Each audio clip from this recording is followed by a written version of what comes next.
Trump est très mécontent de l'OTAN, et je pense que l'OTAN devrait commencer à sérieusement s'inquiéter à ce sujet. Israël a annoncé que 2 autres dirigeants iraniens ont été découverts et éliminés. L'un d'eux est celui qui a ordonné l'exécution de 35 000 manifestants tout récemment en Iran. C'est bien fait pour eux deux. Les militaires refusent d'exécuter les ordres, et de telles situations deviennent de plus en plus fréquentes. Aujourd'hui, l'un des généraux de l'armée iranienne a rejoint le peuple.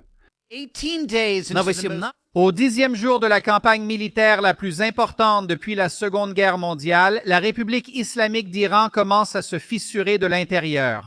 Ces généraux ont disparu, les salaires ne sont pas versés, les soldats refusent d'obéir aux ordres. Et cette nuit, nous recevons une nouvelle qui pourrait mettre fin à cette guerre plus rapidement que quiconque ne l'aurait imaginé. Désertion au plus haut niveau du pouvoir. Le régime est en plein effondrement. Et une seule chose peut les sauver. Aujourd'hui, Al Jazeera, qui n'est pas vraiment un média pro-américain ou pro-israélien, a publié une analyse. La stratégie des États-Unis et d'Israël fonctionne-t-elle en Iran ? Bien sûr, on peut dire qu'après la signature par le Qatar d'accords d'investissement avec les États-Unis, ils ont légèrement adouci leur ton virulent. Mais ils ne sont clairement pas pro-israéliens.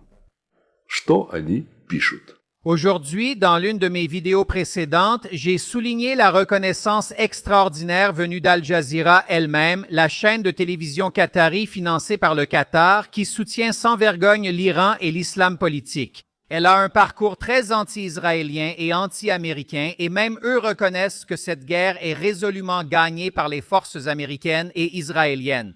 Rappelez-vous, le calcul clé ici est que nous nous renforçons et eux s'affaiblissent, n'est-ce pas? À chaque heure qui passe, ils s'affaiblissent. À chaque heure qui passe, nous devenons plus forts, ce qui signifie que nous pouvons les frapper encore plus impitoyablement. Ainsi, il s'agit d'une asymétrie qui ne fait que s'accentuer. Plus les forces du régime s'affaiblissent à cause de notre campagne de bombardement impitoyable, plus les forces des États-Unis et d'Israël peuvent agir sans pitié.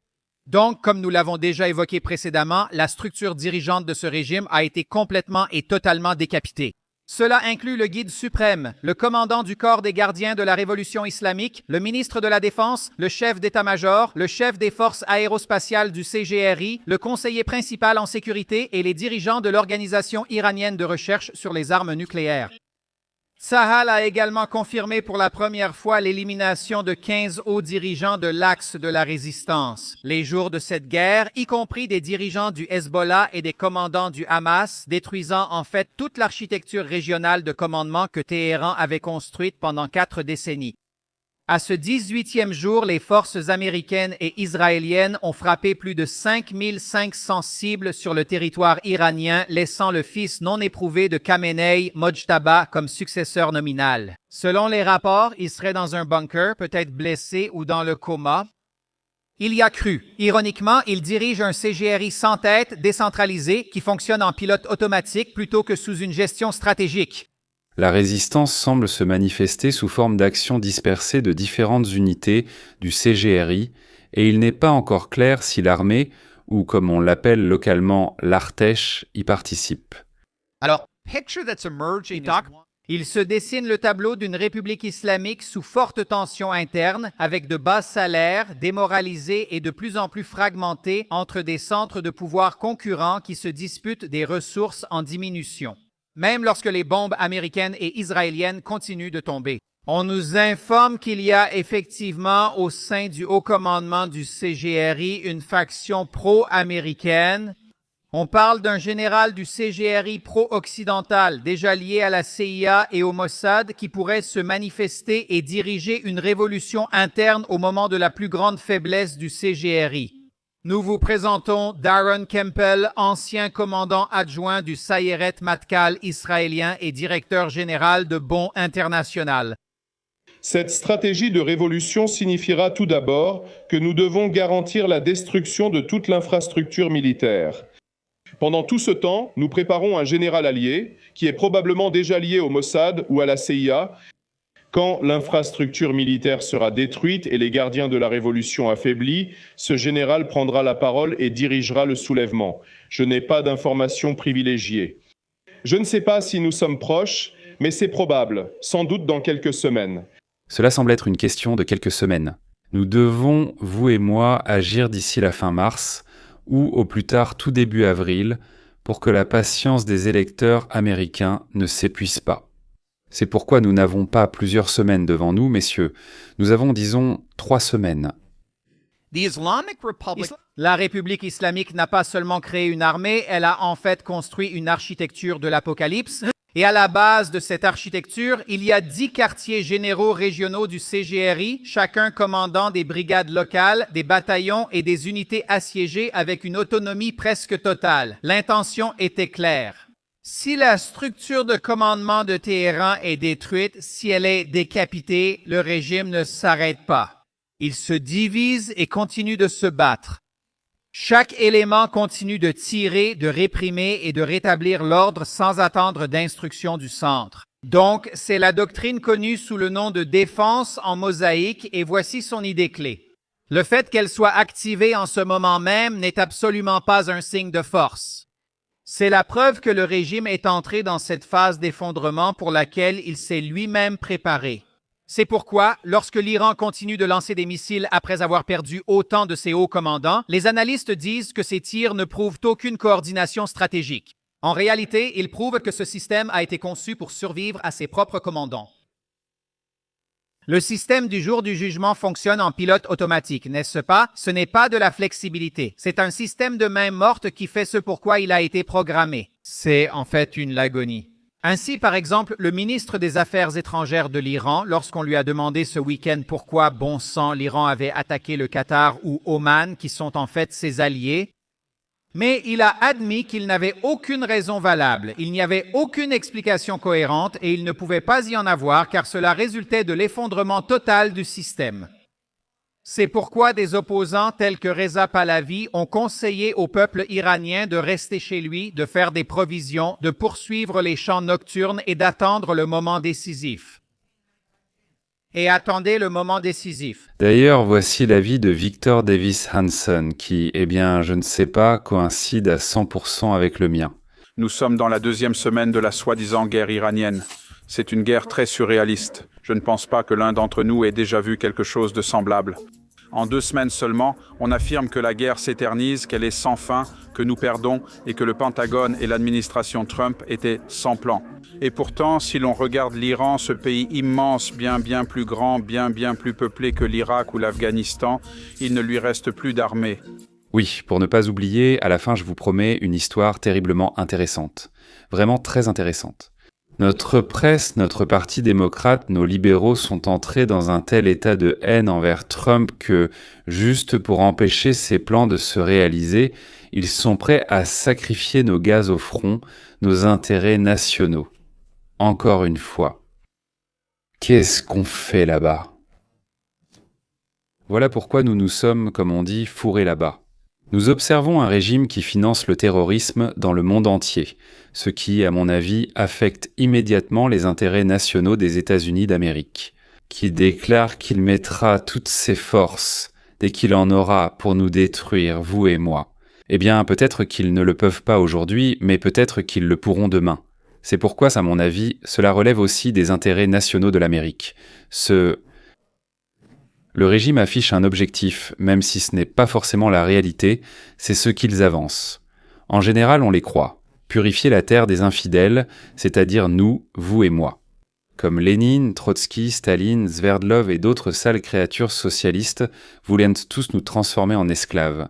D'ailleurs, je ne vois aucune différence entre prier Mahomet ou Illich. Et penser que l'habitant actuel de la Haute Tour est le représentant de Dieu sur terre. Absolument irréprochable. Enfin jusqu'à ce qu'il meure, qu'un autre arrive et l'accuse de tous les péchés en le couvrant de boue et d'insultes. Donc encore une fois notre ami Hanson. J'aime beaucoup ces définitions. Elles sont toujours très précises. Nous sommes à la 2e semaine que nous sommes en train de terminer de la soi-disant guerre iranienne, cette tentative des États-Unis de bombarder la théocratie pour la soumettre, pour qu'ils abandonnent leur programme de missiles et nucléaires, ainsi que de diriger la protestation populaire dans les rues qui a le potentiel de renverser le régime lui-même.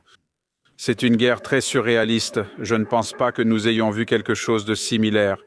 Ces livraisons de missiles et de drones aux pays du Golfe Persique et à Israël ont diminué de 90%. Alors, que se passe-t-il? Et je pense qu'une partie du problème, c'est qu'il n'y a aucune couverture médiatique. Il n'y a pas de journalistes intégrés parce que nous ne sommes pas sur le terrain. Lorsqu'il n'y a pas de combat terrestre sur le territoire ennemi, il n'y a pas de journalistes américains intégrés voyageant avec les troupes, capables de donner des points de vue variés et des rapports précis. Tout ce que nous avons, ce sont des journalistes à qui l'on permet d'entrer en Iran. Et devinez qui c'est? CNN. Et ils rapportent la ligne du parti dictée par la théocratie iranienne. Oui, oui et oui. CNN rapporte la ligne du parti.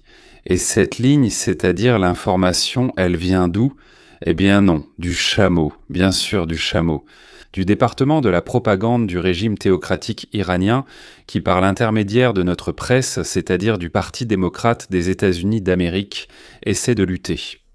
Contre qui lutter? Contre l'Amérique. Autrement dit, le Parti démocrate des États-Unis et son département. La presse de propagande est, selon la définition classique, une cinquième colonne. Franco l'a défini autrefois, tout le monde a aimé cela et maintenant on l'utilise. Pour ceux qui ne le savent pas, la cinquième colonne est un groupe à l'intérieur du pays qui, dans l'intérêt de l'ennemi extérieur, sape l'état de l'intérieur, fait de l'espionnage, du sabotage, de la propagande, prépare des rébellions. En termes simples, ce sont des traîtres. Qu'y a-t-il à dire? Предатели. La suite. Cela n'existe plus. Même pendant la première guerre du Golfe, en 1990 à 1991, les gens étaient unis. Le Parti démocrate n'est plus le Parti démocrate de Bill Clinton. C'est un parti socialiste, disons-le ainsi, c'est un euphémisme. Il ne croit pas vraiment en l'Amérique traditionnelle et pense que s'il parvient à donner l'impression que l'Amérique est en train de perdre, alors deux choses vont s'en suivre. Pour certains, cela signifie que les élections de mi-mandat de novembre sont démocratiques, et donc il est dans leur propre intérêt d'exagérer ce fiasco, pour ainsi dire, ou cette tragédie, ou le fait que nous sommes en train de perdre. Et il y en a d'autres qui, en fait, sont dans le Parti démocrate, et je parle de l'escouade, ou alors ils sympathisent vraiment avec l'ennemi. Si vous pensez que je suis fou, il y a eu une manifestation à New York où il y avait des résidents étrangers, des étudiants avec un visa étudiant, des citoyens naturalisés. Et qu'est-ce qu'ils sont? Qu'est-ce qu'ils font? Ils criaient « Honte aux États-Unis ». Pourquoi faisons-nous la guerre? Et pour qui manifestaient-ils? L'Iran, les terroristes du Hezbollah et les terroristes du Hamas. Messieurs, un abonnement et une cloche, c'est votre façon de remercier notre équipe. Voilà le résultat d'une politique d'immigration chaotique, d'un système de vote idiot et du fait de permettre à ceux qui n'ont rien apporté au pays d'imposer leurs conditions à ceux qui, eux, ou dont de nombreuses générations d'ancêtres, ont construit ce pays et se sont battus pour lui, et qui comprennent les principes fondamentaux de la société en dehors de toute organisation. Personnellement, je ne comprends pas comment un immigré venu du Kenya, du Bangladesh, du Maroc ou de Biélorussie peut comprendre et ressentir cela. Le principe de la révolution américaine, le principe de l'individualisme américain, du libre marché, de la non-ingérence, tels qu'ils sont reflétés dans la déclaration d'indépendance, et dans le sens commun de Thomas Paine. D'ailleurs, je crains que même les universités actuelles, les diplômés des universités, pas seulement des écoles, n'en ayant pas la moindre idée. En quoi l'Amérique est différente du reste du monde, et pourquoi il est devenu tellement plus facile pour le peuple de vivre en Amérique, alors qu'il y a 200 ans, il n'y avait rien d'autre que des forêts, des champs et des rivières sur cette terre. Et puis il y avait ces barbares, comme on les appelle, ces Indiens primitifs. Peu importe comment on nous les montre dans les films, oui, ils se baladaient avec des tomahawks, des haches, ils se battaient entre eux, ils s'arrachaient les scalps, et ils en étaient très contents. Il n'y avait rien, et soudain, tout ce dont on pouvait seulement rêver en Europe et en Asie est apparu. Ils ne comprennent pas pourquoi. Et si quelqu'un leur avait dit, ils auraient été surpris, et eh bien je pense qu'ils ne l'auraient pas cru. Mais tout s'est avéré simple. Pour la première fois dans l'histoire humaine, des gens, tout simplement des gens, pouvaient ni faire tout ce qu'ils voulaient, vendre qui ils voulaient, et garder les gains pour eux-mêmes. Autrement dit, ils avaient une motivation. Tu travailles dur, tu bosses, tu fais, tu reçois. Si tu ne fais rien, tu ne reçois rien. Et jusqu'en 1912, c'est comme ça que ça se passait en Amérique. Des socialistes sont arrivés, suivis de leurs parasites, des voleurs, autrement dit des communistes, des bandits. C'est pareil. Un communiste ou un bandit, c'est la même chose. Pourquoi je dis cela ? Parce que chez les communistes, l'idée est la suivante. Quelqu'un travaille, et moi j'arrive et je décide combien je vais lui prendre. Si je veux, je prends tout. Si je veux, je prends une partie. Si je veux, je prends quand je veux. C'est pareil pour les bandits, non ? Tu voyages en calèche, on te vole tes affaires, ils viennent chez toi armés et prennent tout ce qu'ils veulent, quand ils veulent. Ils étaient de plus en plus nombreux. Et en 100 ans, nous sommes passés de la décision qu'on pouvait voler les gens à Obama, juste comme ça. Que son nom ne soit pas mentionné, comme on dit, pas une fois de trop, Dieu nous en préserve. Le parti aujourd'hui, ce n'est pas seulement contre Trump, jusqu'à l'aigreur, jusqu'à en perdre la raison. Il est aussi antisémite. Et pour ne pas être étiquetés, ils disent « Nous ne sommes pas antisémites ». Non, de quoi parlez-vous ? J'ai un ami juif, je l'apprécie beaucoup. On boit de la vodka, de la bière ou autre chose avec lui, non ? Muy antisémite. Nous sommes antisionistes, pas contre les juifs, mais contre ceux voulant vivre en Israël. Quoi ?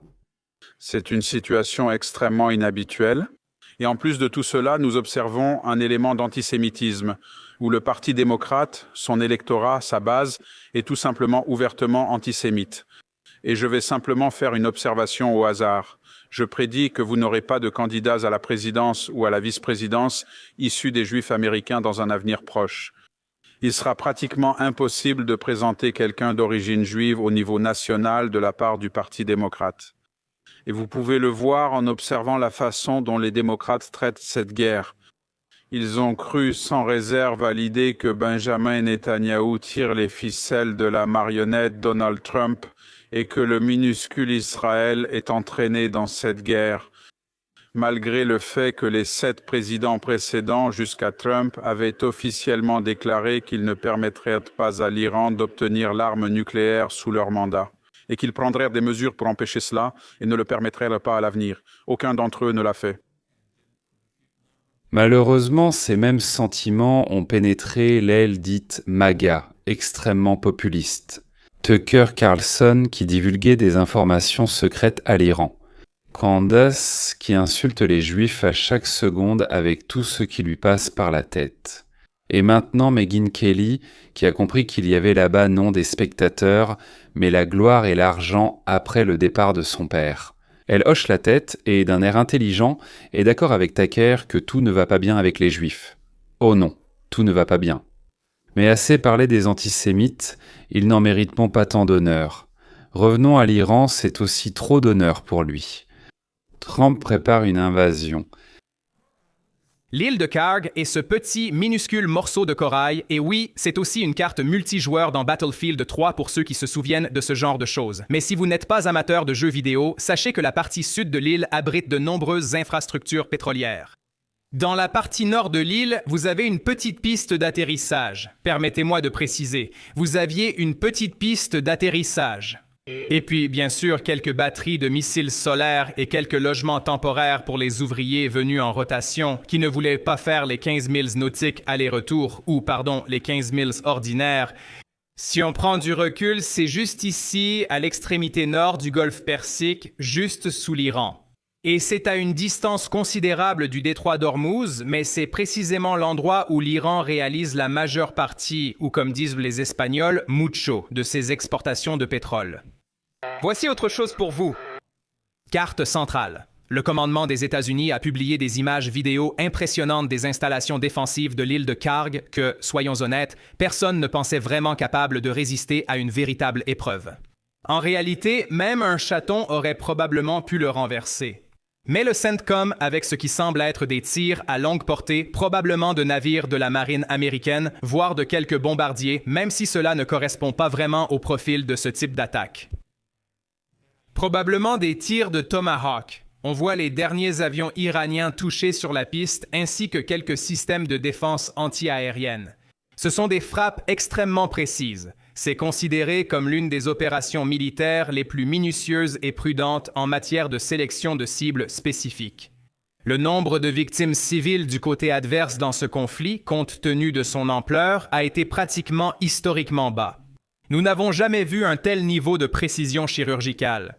Mais le corps des gardiens de la révolution islamique, le CGRI, ou plus précisément une source interne qui affirme en être membre et dont l'appartenance au CGRI a été confirmée par Reuters, a déclaré, je cite, « Ils sont fermement convaincus que si l'Iran perd le contrôle du détroit d'Ormuz, il perdra en fait la guerre. » Ah, donc ils n'ont pas perdu la guerre.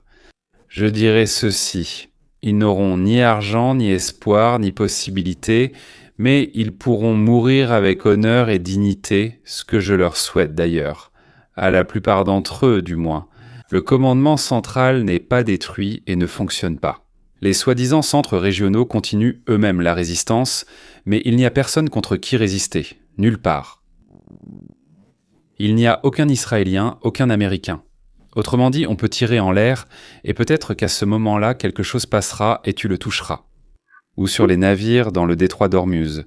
Et si cette possibilité disparaît, alors comment et avec qui vont-ils se battre? Juste pour qu'ils se fassent tout tuer, c'est ça? Désolé, les Émirats arabes unis n'ont pas une armée particulièrement puissante, et ils ont donné un peu plus de liberté à l'Iran en essayant de dire « nous n'intervenons pas, nous n'intervenons pas ». C'est probablement pour cette raison. Ici, vous pouvez voir des images de fumée provenant de l'une des principales raffineries de pétrole à Al-Fujairah, aux Émirats arabes unis. Ce sont des images d'aujourd'hui. L'Iran essaie de frapper d'autres pays du Moyen-Orient qui ne veulent plus utiliser le détroit d'Ormuz dans le golfe Persique. Ils refusent de l'utiliser car les États-Unis l'ouvriront quand même. Si cela vous intéresse, quand les États-Unis contrôleront l'île de Karg, ils contrôleront tout le pétrole du golfe Persique. Et si vous vous demandez pourquoi, eh bien, je vais vous donner une raison économique. Le prix du pétrole brut tombera assez rapidement à environ 60 $ le baril. Eh bien, c'est-à-dire, si Tony Kinnett a raison, et il a des contacts sérieux à la Maison-Blanche et au Pentagone, alors, les États-Unis vont faire baisser le prix du pétrole à 60 $, le baril, du pétrole léger, bien sûr, et maintenir ce prix de façon constante pour, disons, un avenir prévisible. En même temps, ils veulent mettre fin aux ventes non autorisées, comme celles du Venezuela et de l'Iran, qui allaient, en Chine, n'est-ce pas? Eh bien, Tony, avec tes boosts, tu donnes... Il y a encore quelques points à ce sujet. Trump a demandé à certains pays auxquels l'Iran fournit également du pétrole, ainsi qu'à d'autres États qui l'achètent via des sources secondaires ou tertiaires, ou qui bénéficient du commerce dans le golfe Persique et le détroit d'Ormuz, de se joindre à l'initiative et d'envisager la possibilité de débloquer le détroit d'Ormuz. Mais l'Allemagne, le Royaume-Uni, la France et, manifestement, l'Espagne ont immédiatement réagi en déclarant « Non merci, non ». Nous n'enverrons ni navires de guerre au Moyen-Orient, ni personne dans le détroit d'Ormuz. La réponse chinoise était plus intéressante. L'Italie n'a absolument rien dit. En réalité, la première ministre Meloni n'a rien dit du tout. Le vice-premier ministre Matteo Salvini a affirmé que l'envoi de navires équivaudrait à entrer en guerre et que l'Italie tente de rester neutre, ce qui est assez ironique historiquement. La ministre de la Défense espagnole, Margarita Robles, a déclaré « Absolument pas ». Honnêtement, je doute que quelqu'un comptait vraiment sur l'Espagne. Donc, la Chine a essentiellement déclaré qu'elle n'aiderait pas les États-Unis à ouvrir le détroit d'Ormuz, mais qu'elle n'avait pas non plus l'intention de faire quoi que ce soit pour l'empêcher ou l'arrêter. Encore une fois, ce sont des doigts d'honneur que la Chine et la Russie adressent à l'Iran de loin, pour lui montrer où il se situe par rapport à lui, mais en réalité, ils font simplement signe à l'Iran pendant qu'il coule. Bien sûr, je parle de la 3e flotte iranienne qui coule. Oui, l'Inde a répondu positivement et a envoyé plusieurs navires. L'Europe a peur. La Chine et la Russie évitent l'affrontement avec les États-Unis et n'ont adressé qu'un simple signe à l'Iran. Quant à l'Inde, qui auparavant semblait se rapprocher des BRICS et du Sud global, elle a annoncé que ses navires se dirigent déjà vers le Golfe pour aider l'Amérique à rétablir l'ordre. Est-ce que l'Inde a finalement décidé qu'elle sait qui va gagner? Qui donc? C'est intéressant. Donc, Steve Witkoff, selon les informations, a de nouveau entamé des négociations diplomatiques avec le ministre iranien des Affaires étrangères, mais cela s'est interrompu hier après que tout le pays a commencé à rire. Une nouvelle affirme que Mojtaba Khamenei, nouveau guide suprême iranien, demeure invisible.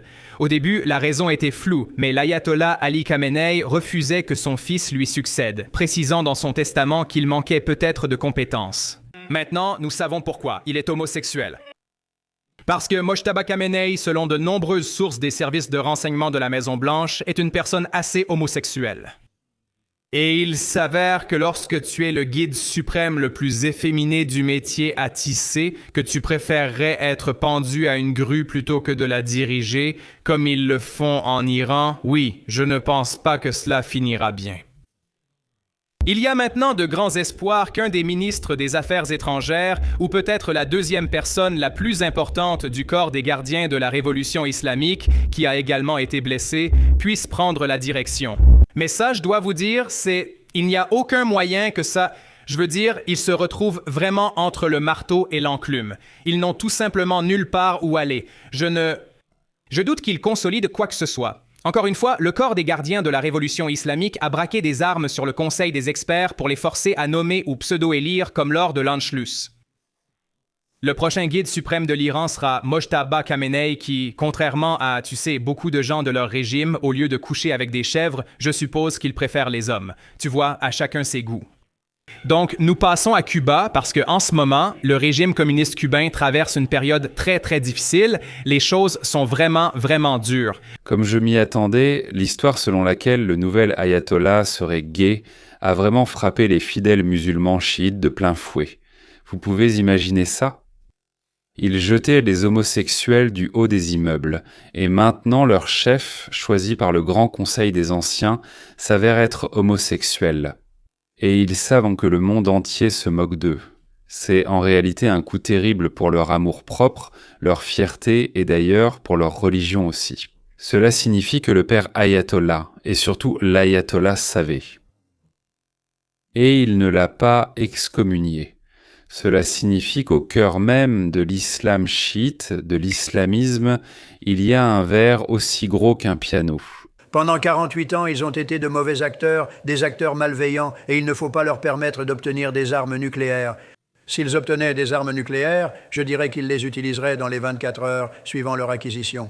Et ils l'auraient obtenu si nous ne les avions pas bombardés lors de ce grand raid avec les bombardiers B-2 il y a environ 8 mois.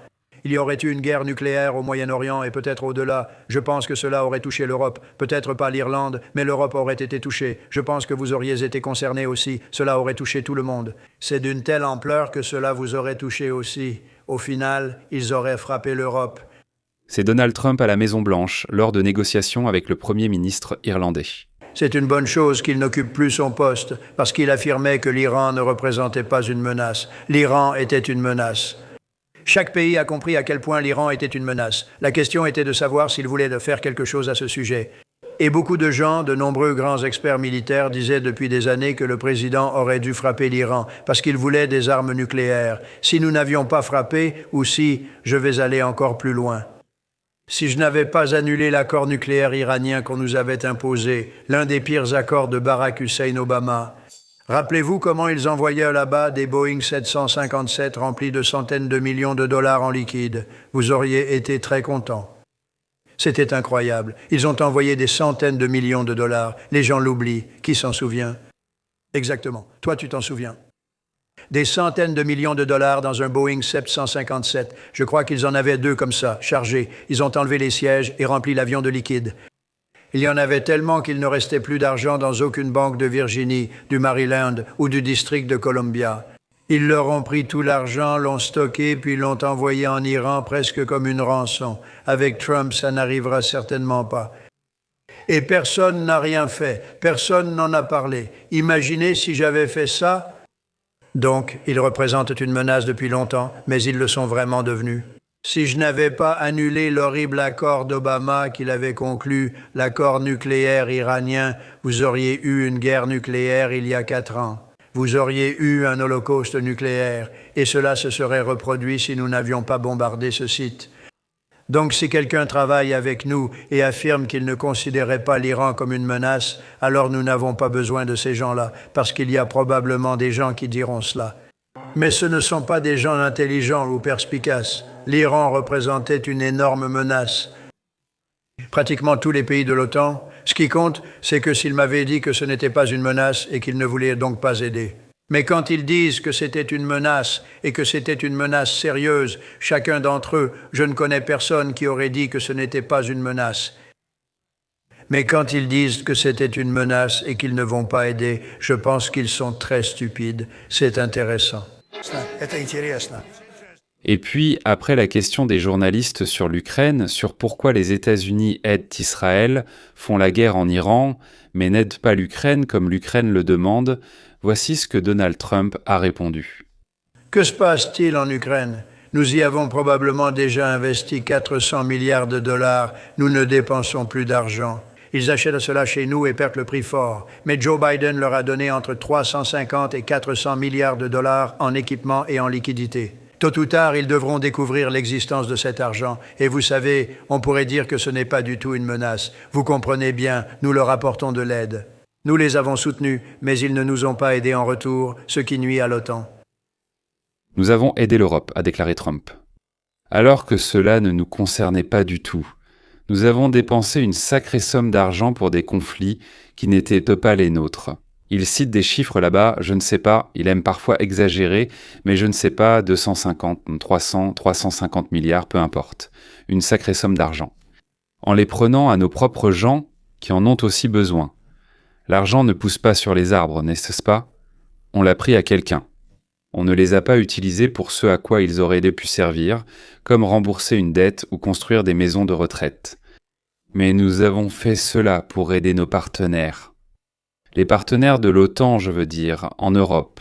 Et quand nous avons eu besoin d'aide, qu'est-ce que nos partenaires nous ont dit? Ils ont dit que ce n'était pas leur affaire. Et là, Donald Trump l'a très mal pris. Il a dit que cela aurait de mauvaises conséquences sur nos relations et surtout sur le destin de l'OTAN. Je suis déçu par l'OTAN que nous dépensions des milliers de milliards de dollars pour elle. Pensez-y, des milliers de milliards au fil des années, beaucoup de milliers de milliards de dollars. C'est l'une des raisons de nos déficits, alors que nous aidons d'autres pays. Et quand ils ne nous aident pas, je veux dire, c'est certainement quelque chose auquel nous devons réfléchir. Je n'ai pas besoin du Congrès pour cette décision. Comme vous le savez probablement, je peux prendre cette décision moi-même. Je travaillerai avec des gens très intelligents. Et j'aurai quand même toujours affaire au Congrès. J'ai besoin du Congrès pour cette décision. Mais vous savez, quand vous parlez de reconsidérer, ce n'est pas que je n'ai rien en tête en ce moment, mais je dirais que je ne suis pas ravi quand nous les aidons avec l'Ukraine. Avec l'Ukraine, tout serait fini en un jour sans notre aide. Honnêtement, cela aurait pris fin dès le premier jour. Ils avaient le meilleur équipement du monde. C'était notre équipement donné par Joe Biden l'endormi. Aucun paiement. Des centaines de milliards de dollars en du meilleur équipement au monde, sans paiement. Je dois dire que je ne suis pas ravi de cela. À la place des partenaires de l'OTAN, je serais sérieusement préoccupé. À mon avis, une opération militaire en Iran se terminerait essentiellement en 2 ou 3 jours, car la flotte serait détruite presque instantanément. Les forces aériennes seraient les suivantes. La défense antiaérienne serait la suivante. Je veux dire, nous survolons l'Iran. Nous pourrions mettre hors service leur alimentation électrique en 1 heure. Ils ne peuvent rien faire en ce moment, parce que tout est hors service. Ils n'ont, encore une fois, ni radar, ni défense antiaérienne. Ils n'ont rien. Et c'est une décision que j'ai prise personnellement. Nous en avons discuté. Pete, Marco, JD, nous tous et Chris. Nous en avons discuté. Nous pouvons couper leur électricité en quelques minutes, si nous le voulions. Ils ne pourront rien y faire. Nous pouvons bloquer leur pétrole sur l'île de Karg. La seule chose que nous n'avons pas touchée, c'était leur pétrole, parce que si nous bloquons, j'appelle ça leur tuyau. C'est très compliqué. Mais si vous faites cela, il leur faudra une éternité pour se rétablir. C'est-à-dire, peu importe qui ce sera, et j'espère que ce sera un groupe de personnes raisonnables, mais peu importe qui dirigera cela, et nous essaierons de trouver des gens qui sauront bien gérer cela. Et vous savez, ce sera un endroit prospère, tout simplement merveilleux. Avant, tout était différent. On se rappelle qu'il y avait des gens remarquables, intelligents et dynamiques, et il était prospère. Aujourd'hui, c'est un pays gouverné par la peur.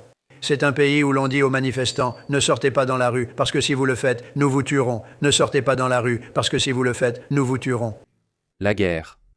Les objectifs et les tâches militaires ont essentiellement été atteints dès le deuxième jour de la guerre, a déclaré Trump, absolument.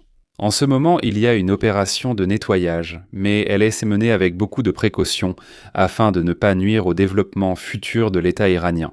Mais il s'agit de ne pas endommager l'infrastructure sans laquelle l'Iran ne pourra pas exister. Et nous voulons voir un Iran prospère et florissant comme il l'était auparavant, avant l'arrivée de l'islamisme. Des fanatiques iraniens, des obscurantistes que notre parti démocrate a tant aimés. Et en général, les démocrates, qui auparavant luttaient pour les droits des femmes et des minorités, contre la domination de la religion, contre le dogmatisme dans les écoles et les universités, contre le racisme et le sexisme. En un coup de baguette magique, ils sont devenus les alliés idéologiques des ayatollahs, et précisément des chiites. Et si l'on doit combattre contre eux, si s'opposer au sport féminin est démocratique, alors ils s'en occupent. Ils sont pour les opérations de changement de sexe chez les enfants, sans en informer les parents. Ils sont pour le racisme, mais seulement s'il est en faveur des noirs. Et aussi pour les oranges, ou les bruns, ou les verts, ou je ne sais pas, Dieu nous en préserve, mais surtout pas pour les blancs. Ils sont pour l'embauche et l'admission à l'école selon n'importe quel critère, sauf les réalisations, les connaissances ou les compétences. Témi retirait son bandeau des yeux avant de prononcer le verdict et pensait à la personne à qui elle le rendait. Et comment cela s'accorde-t-il avec l'idéologie de leur parti, mouvement ou groupe? Et maintenant, passons à la surprise que j'ai promise au début de cette émission. Au tout début, enfin presque au tout début. Je vous ai beaucoup parlé de la loi de sauvegarde de l'Amérique, que Donald Trump a déjà fait passer par le Congrès et qu'il essaie maintenant de faire adopter par le Sénat. Cette loi, qu'est-ce que c'est? C'est une loi sur le vote. Il y a encore quelques autres points, mais en réalité c'est principalement une loi sur le vote. Et elle est très simple. Pour participer au vote, vous devez venir avec une pièce d'identité et la présenter. Cela a toujours été ainsi. C'est comme ça partout dans le monde, dans tous les pays, n'est-ce pas? C'est ce que veulent les habitants du pays. 83% de la population des États-Unis d'Amérique veut que ce soit ainsi. Alors, qui ne le veut pas? Ceux qui ne le veulent pas, ce sont uniquement les élus démocrates au Sénat et au Congrès. Et ils résistent comme si leur vie en dépendait. En ce moment même, il se passe quelque chose d'extraordinaire au Sénat des États-Unis. Et si vous vous êtes déjà demandé si le peuple américain est encore capable de pousser Washington à faire ce qui est juste, ce que vous allez entendre maintenant vous donnera une bonne raison de croire que la réponse est oui. La loi de sauvegarde de l'Amérique est le projet de loi sur l'intégrité électorale le plus raisonnable de toute une génération, soutenu par plus de 83% des Américains, y compris la majorité des démocrates, et son heure est enfin arrivée. Et le Parti républicain, il faut le reconnaître, ne recule pas. En fait, il passe à l'offensive, du jamais vu dans cette Chambre depuis plus de 60 ans, utilisant chaque arme procédurale à leur disposition, travaillant tard dans la nuit et forçant les démocrates à rester sur des charbons ardents chaque jour à la télévision nationale pour expliquer pourquoi ils s'opposent à la loi. C'est un projet de loi soutenu par la grande majorité de leurs propres électeurs. La dynamique est réelle, la pression monte et c'est le peuple américain qui est le moteur de ce processus. Et à la fin de cette vidéo, vous verrez combien de chemins mènent à la victoire. Parce que les patriotes au Congrès ont un plan de secours, puis encore un autre plan de secours pour le plan de secours. Et ils sont déterminés à mettre ce projet de loi sur le bureau du président Trump d'une manière ou d'une autre. Donc aujourd'hui est un jour important. La loi de sauvegarde de l'Amérique, la loi sur la garantie des droits de vote des Américains.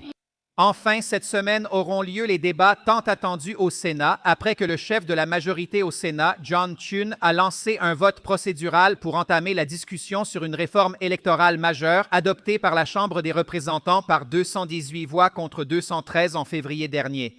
Alors, souvenez-vous, la loi SAVE est très simple et aussi fondamentale qu'il est possible de l'être pour une république constitutionnelle. Elle exigera une preuve documentaire de citoyenneté pour l'inscription des électeurs et une pièce d'identité avec photo délivrée par le gouvernement pour voter à toutes les élections fédérales. C'est tout. Les démocrates se battent contre cela d'une manière qui montre clairement que leur vie dépend de la possibilité de tricher lors des élections. Et les démocrates ont suffisamment de voix pour empêcher l'adoption de cette loi, car les républicains n'ont pas 60 sénateurs, c'est-à-dire 60% des voix alors qu'il en faut 60. Mais il y a une solution, dit le sénateur Mike Lee de l'Utah. J'appelle tous ceux qui m'entendent et qui veulent que ce projet de loi devienne une loi à s'adresser au plus grand nombre de personnes possible, amis, voisins et surtout aux sénateurs des États-Unis qui peuvent vous écouter. Veuillez leur demander d'adopter ce projet de loi. Dites-leur que nous devons appliquer le filibuster parlant au Sénat des États-Unis. Un filibuster zombie ne nous aidera pas ici. Nous devons nous occuper de ce projet de loi, en débattre et ne pas reculer tant qu'il ne sera pas adopté. Abandonné, impossible. Il ne peut y avoir de... Si, et, ou, mais, il ne peut y avoir ici aucune imitation bon marché. La République est en danger. Faisons-le. Mike Lee propose une version hybride du filibuster parlant. Nous en avons déjà discuté hier. L'approche hybride signifie que le projet de loi est soumis à l'examen du Sénat, puis des débats prolongés sont annoncés avant même qu'une motion de clôture ne soit déposée. Ainsi, les démocrates n'auront pas d'autre choix que de se retrouver publiquement sous le feu des critiques, les obligeant à battre en retraite. Comment expliquer leur désaccord avec un projet de loi soutenu par 80% des Américains, y compris la majorité des démocrates, alors qu'ils devront déclarer publiquement ce désaccord jour après jour sous l'œil des caméras à la veille des élections de mi-mandat? On parle ici d'une prise de contrôle du Sénat par les républicains. Ils submergent la Chambre avec de longues séances, des soirées tardives et une pression constante lors des débats, dans une tentative calculée de forcer les démocrates à justifier publiquement leur opposition à un projet de loi qui ne vise qu'à sauver l'Amérique. Je tiens vraiment à ce que vous compreniez que la démocratie implique des procédures de prise de décision très complexes. Tout cela a été fait dès le départ pour éviter que des erreurs ne soient commises à la manière des commissaires, de façon précipitée. D'ailleurs, le système de vote est également conçu de cette manière, mais cela complique beaucoup, naturellement, et ralentit toute prise de décision. Mais pas seulement celle que vous souhaitez, mais aussi celle que vous ne voudriez vraiment pas. Elles ralentissent et compliquent toute prise de décision. Les républicains font la chose suivante en ce moment. Ils obligent les démocrates à expliquer publiquement pourquoi ils sont contre une loi que 83% du pays souhaitent. Quel est le problème? Pourquoi tiennent-ils tête à ce point? Qu'est-ce qu'ils ne veulent pas permettre? De l'honnêteté. Et dès qu'ils présenteront leurs arguments, un républicain montera à la tribune pour expliquer pourquoi ce n'est pas vrai. Encore et encore. Vous voulez me tromper? C'est tout ce que vous faites du mal à l'Amérique, n'est-ce pas? Pour garder leur place confortable. Y a-t-il eu un précédent à cela? Oui, il y en a eu un. En 1963, lorsque les démocrates se sont dressés comme un mur contre le droit des Noirs de participer aux élections, de voter, et contre l'abolition de la ségrégation dans les écoles, les restaurants, les bus. Autrement dit, le Parti démocrate voulait maintenir le racisme et la ségrégation, tandis que les républicains exigeaient, eux, l'égalité des droits. Les républicains, comme aujourd'hui, n'avaient pas assez de voix. Majoritaires, mais insuffisants. Ils ont alors utilisé cette fameuse stratégie. Mike Lee fait directement référence à la loi sur les droits civiques de 1964 comme à un guide d'action. Il souligne que lorsque ce projet de loi est arrivé au Sénat, il lui manquait 32 voix pour mettre fin au débat. Ainsi, les républicains ont maintenu la Chambre en session pendant 60 jours consécutifs jusqu'à briser l'opposition. Et Mike Lee déclare qu'une stratégie similaire est en train de se dérouler en ce moment. Pendant 60 jours, les sénateurs républicains vivaient au Sénat. Ils mangeaient, buvaient, se rasaient, se changeaient, sans jamais partir. S'ils avaient interrompu la session, tout aurait été fini. Après 60 jours de troubles dans le pays et de demandes constantes des électeurs de résoudre ce problème, les démocrates ont cédé. Eh bien, ensuite, peut-être que certains d'entre vous le savent, en surprenant le leader des Noirs en contact avec une très jeune fille. C'était, disons, selon les rumeurs, c'était Martin Luther King. Eh bien, d'après les rumeurs, absolument d'après les rumeurs, oui. Donc, les frères Kennedy lui ont proposé soit la prison pour 15 ans, soit de faire passer les Noirs dans notre camp. Pour une raison quelconque, il a préféré devenir démocrate plutôt qu'aller en prison. La suite, on la connaît. Donc, les républicains commencent le deuxième acte civique, c'est-à-dire la lutte pour que le vote aux États-Unis soit honnête. La première concernait l'admission des Noirs au vote, et la seconde concerne l'exclusion des clandestins, des fraudeurs et des menteurs de ces mêmes élections. Donc voilà, je vous avais promis et je vous ai raconté, de mon point de vue, une histoire très intéressante. J'espère que vous ne regrettez pas d'avoir regardé jusqu'à la fin. Merci pour cela. Au revoir et à la prochaine.